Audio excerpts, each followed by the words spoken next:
Somewhere beneath the National Mall in Washington, D.C., behind access-controlled doors that the public never sees, there are shelves. Row after row after row of shelves, stretching through climate-controlled corridors that most Americans don't know exist. And on those shelves, sealed inside acid-free boxes and numbered trays, are human bones. Not dozens, not hundreds, not even thousands. The Smithsonian Institution currently holds the skeletal remains of more than 34,000 individual human beings in its physical anthropology collections.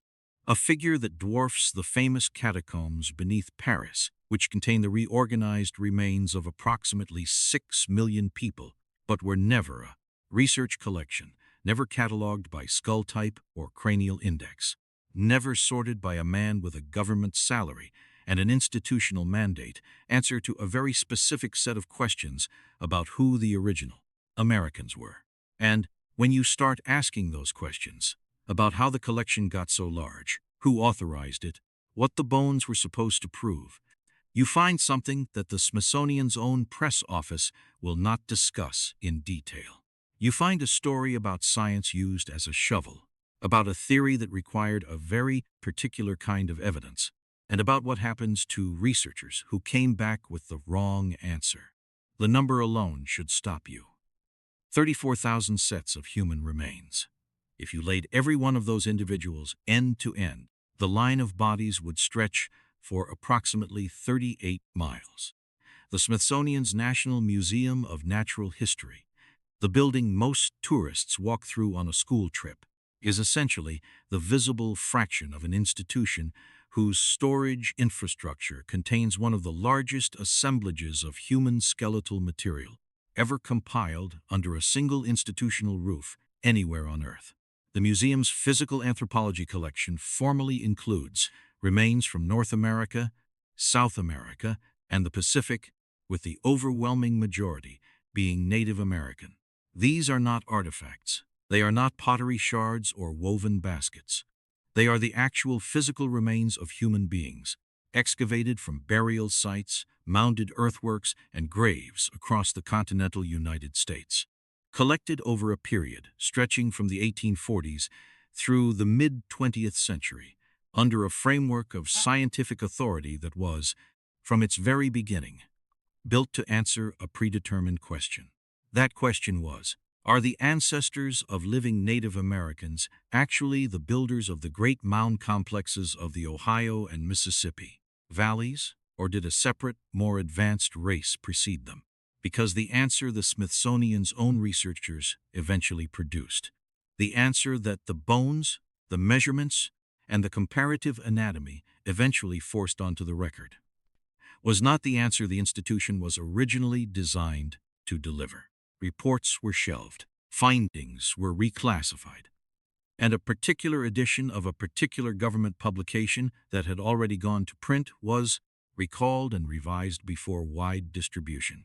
The promised corrected version, the one that would have acknowledged the methodological failures at the foundation of the Bureau of American Ethnology's Mound Research Program, never fully materialized in the form its authors intended. We will come back to exactly what that revision was supposed to say. But first, you need to understand the fire. In 1865, the collections of the Smithsonian's original building, the Castle on the Mall, were significantly damaged by a fire that broke out in the upper story. The official account describes the fire as accidental, attributing it to a defective flue.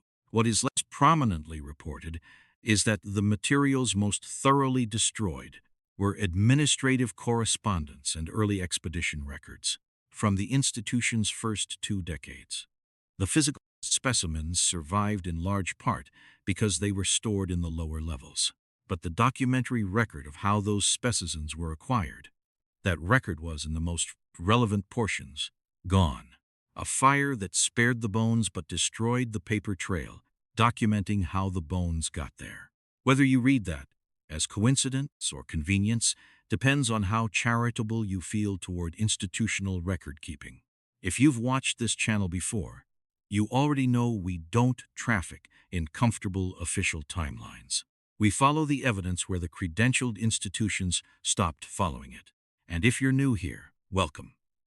Subscribe now, because this channel is for the people who notice when the explanations don't fit the evidence, who read the footnotes, who ask why the corrected edition never arrived.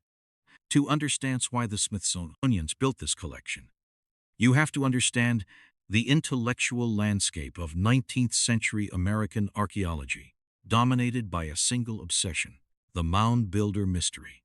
To cross the Ohio River Valley, the Mississippi Basin, and large portions of the American Southeast and Midwest, European settlers had encountered enormous earthwork structures, burial mounds, effigy mounds, platform mounds, enclosures covering hundreds of acres. The mainstream scientific explanation, the one that eventually prevailed. The mounds were built by the ancestors of the Native American peoples who inhabited those regions when Europeans arrived. The Hopewell tradition, flourishing roughly from 100 BCE to 500 CE, and the Mississippian culture, dominant from approximately 800 CE to European contact, produced the overwhelming majority of the surviving earthworks. But in the 1840s and 1850s, that conclusion was politically inconvenient, and the Smithsonian's Bureau of American Ethnology was not, at its founding, a politically neutral institution. The man who shaped the Mound Research Program, more than any other single figure, was Cyrus Thomas, a trained naturalist, entomologist of national reputation, a professor. From 1882 onward, Thomas was the director of the Division of Mound Exploration under the Bureau of American Ethnology, a division of the Smithsonian Institution, funded by the United States Congress. His mandate was explicit: conduct a systematic, scientific survey of the mound complexes of eastern North America, collect physical evidence, including skeletal remains, and produce a definitive answer to the mound builder question. Congress funded 12 years of fieldwork. Thomas supervised a team of field agents operating across multiple states simultaneously. He had institutional authority, government funding, academic credentials, and a congressional mandate. And what Thomas found, over 12 years of excavation, measurement, comparative analysis, was documented in his 1894 Report on the Mound Explorations of the Bureau of Ethnology, 730 pages.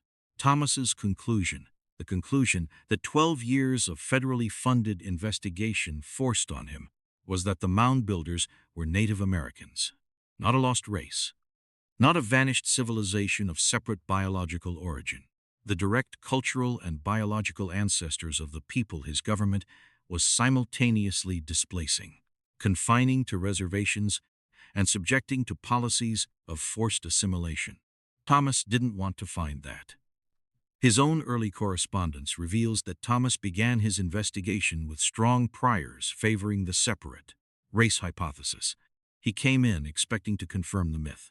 The bones, the artifacts, the stratigraphy, and the cultural continuities told him he was wrong, and he said so in print in a 730-page government document. But the report exists inside an institution that had already spent 4 decades collecting bones to answer a question in the other direction. And that collection did not go away when the question was answered. The moment Thomas's field agents recognized what they were actually looking at, not evidence of racial replacement, but evidence of cultural continuity, is captured in the correspondence of Gerard Fouque. Fouque spent years excavating mound sites across Ohio, Illinois, and Missouri. His field notes, held in the Smithsonian's National Anthropological Archives, contain a passage from an 1888 letter to Thomas. Fouque describes the physical characteristics of skeletal material recovered from a large burial mound in the Scioto Valley, writing that the craniometric measurements are, in no particular, distinct from the skulls of modern Indians of the same region. He was measuring skulls. He was using the pseudo-scientific craniometry of his era, a practice we now understand to have been methodologically bankrupt from the beginning. But even within that flawed framework, he was not finding the separate race. He sealed the letter, sent it to Washington, and kept digging. down in the mound, in the dark, with the bones of people whose descendants were still alive. Gerard Foucault understood that the story he had been sent to tell was not the story the ground was telling back. The obvious objection. If Thomas published his corrected findings in 1894, if the Bureau formally concluded that the mound builders were Native Americans, then where exactly is the suppression? If the official record contains the correct answer, what was hidden? This is the right question, and it has three answers, each of them independently destructive to the idea that the Smithsonian operated in good faith throughout this period. First, the collection of remains did not stop in 1894. It continued for decades after Thomas's report, under researchers who were operating with different theoretical frameworks and different institutional pressures. The bones kept coming in. The institutional logic that drove the collection persisted long after the specific theory those remains were supposed to support had been officially abandoned. Second, the broader craniometric research program continued to use the Smithsonian collection as its primary data source well into the 20th century. Alois Hrdlicka, who served as the first curator of physical anthropology at the National Museum of Natural History from 1910 until his death in 1943, built an entire career on comparatives, skeletal analysis using the collection. Hrdlicka published extensively on what he characterized as the physical characteristics of different racial groups, work that we now recognize as scientific racisms dressed in the language of measurement. He expanded the collection aggressively. He corresponded with collectors, field agents, and hospital superintendents across North America. He developed and maintained a network for acquiring remains that operated with minimal ethical scrutiny. And he did it with Smithsonian letterhead, a federal salary, and the implicit endorsements of the United States government. Hrdlicka's work was not fringe. It was cited in academic literature, referenced in legal proceedings, and treated as authoritative by policymakers. Third, and this is where the suppression becomes most concrete, the Native American Graves Protection and Repatriation Act, passed by Congress in 1990, required institutions to inventory their holdings and notify affiliated tribes. The Smithsonian, because it receives funding through its own congressional charter, was initially not subject to NAGPRA. Instead covered by a separate statute that imposed institutionally negotiated repatriation obligations. The distinction matters because it meant that the Smithsonian was permitted to define the terms of its own compliance, and the pace of that compliance has been, by any charitable description, deliberate. As of the mid-2010s, the Smithsonian had repatriated approximately 5,000 sets of remains out of its total holding of more than 34,000. The inventory process was described by tribal representatives in congressional testimony as slow, incomplete, and in some cases actively obstructive. The promised corrected version of the institution's relationship to these remains, the version that would have meant full, transparent, expedited repatriation, has not arrived in the form its advocates intended.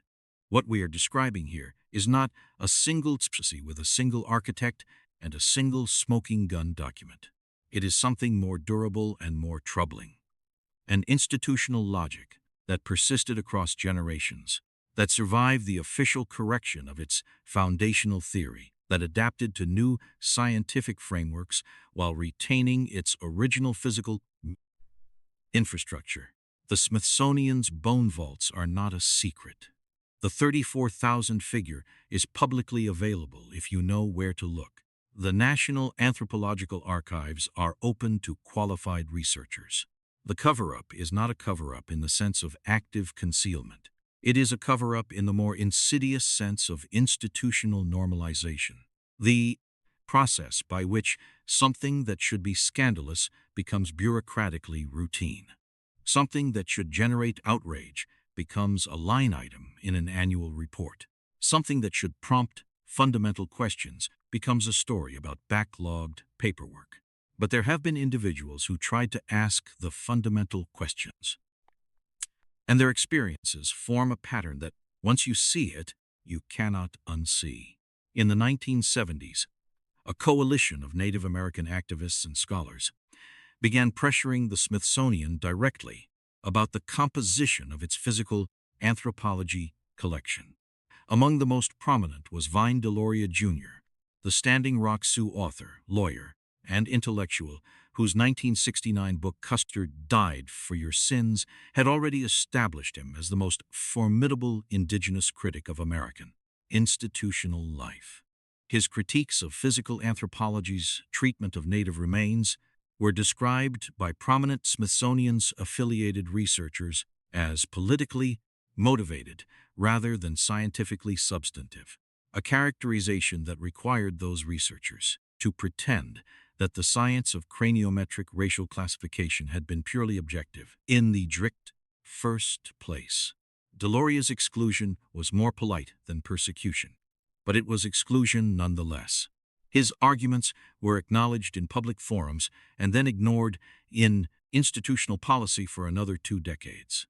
Roger Echo Hawk, a Pawnee scholar who worked directly on repatriation issues in the 1980s and 1990s, documented specific cases in which the Smithsonian's internal inventory processes produced identifications that were then disputed by institutional researchers on pretextual grounds. The disputes centered on what the institution called culturally unidentifiable remains a category that, conveniently, covered a substantial portion of the collection and exempted those remains from repatriation requirements. The definition of culturally unidentifiable was set by the institution itself, reviewed by researchers whose professional identities were built on access to exactly the collection under question. Maria Pearson, a Yankton Sioux activist known as Running Moccasins, worked from the early 1970s onward in Iowa to force the state to treat Native American burial sites with the same protections afforded to non-Native burial sites. Pearson's work in Iowa eventually led to landmark state-level protections and contributed directly to the national movement that produced NAGPRA. She died in 2003. The story of her advocacy is genuinely inspiring and genuinely undertold. It is also a story about a person who spent 3 decades fighting an institutional assumption that Native American bodies were scientific data rather than people. So here is where we are. You have an institution that collected more than 34,000 sets of human remains over roughly a century, under a theoretical framework officially discredited in 1894, yet continuing to drive institutional practice for decades afterward. You have a collection that is larger than any comparable assemblage in the world, built using methods ranging from ethically ambiguous to overtly coercive, used to support a program of scientific racism that shaped federal Indian policy for generations. And you have a pattern of individuals, credentialed scholars, tribal leaders, legal advocates, congressional witnesses, being met with bureaucratic delay, institutional redefinition, and the slow erosion of momentum. 3 explanations are possible, and you should sit with each one honestly, because each one is catastrophic in its own way. The first explanation is institutional inertia. The idea that the collection grew to its current size not through deliberate suppression, but through the simple failure of a large bureaucracy to reform itself faster than it accumulated obligations. This explanation, if true, is a profound indictment of the Smithsonian's governance, its ethical oversight structures, and the willingness of the United States Congress to fund an institution that holds the bodies of tens of thousands of people whose descendants are alive and asking for them back. The second explanation is active ideological resistance, the idea that within the Smithsonian's research community there has been a persistent, professionally motivated resistance to repatriation, driven by researchers who understand that returning the collection means losing access to data their careers are built on. This is not a paranoid reading. It is documented. Internal communications from the repatriation process contain language from institutional researchers objecting to repatriation on scientific grounds.